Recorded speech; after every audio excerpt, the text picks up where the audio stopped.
In this video, we're going to teach you how to wrap your hands to avoid injury during your classes. Now your wraps, they'll come rolled the other way, so we need to roll them up, having the loop on the outside at the end. We're going to stick our thumb through the loop and start with our wrap across the back of the hand. We're going to do 2 around the wrist, coming back up to where the thumb is, across the back of the hand to the pinky, right, spreading the knuckles, going once around the knuckles and then back down to the pinky side of the wrist.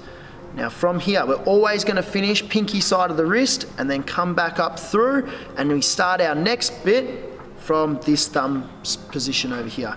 So we come up through this side. We're now going to do our knuckles. So we go in between our pinky and ring finger, back through in between the index finger and the thumb, and back down to the pinky side of the wrist.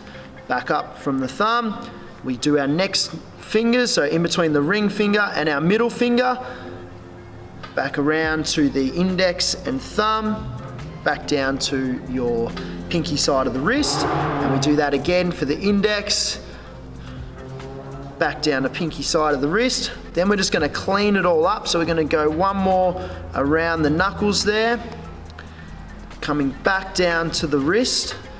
All right, now we're going to wrap up your wrist.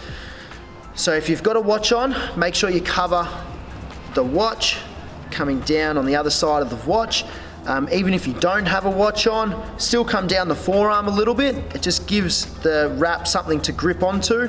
If all of your wrap is all across this joint here, it moves independently and it's not actually giving us the wrist protection we need. So coming down the forearm slightly, and then coming back down to where the wrist joint is. Now we want to bulk out this wrist joint, so what I like to do is get my Velcro section across that spot. That's the thickest part of the wrap, extra protection for the wrist.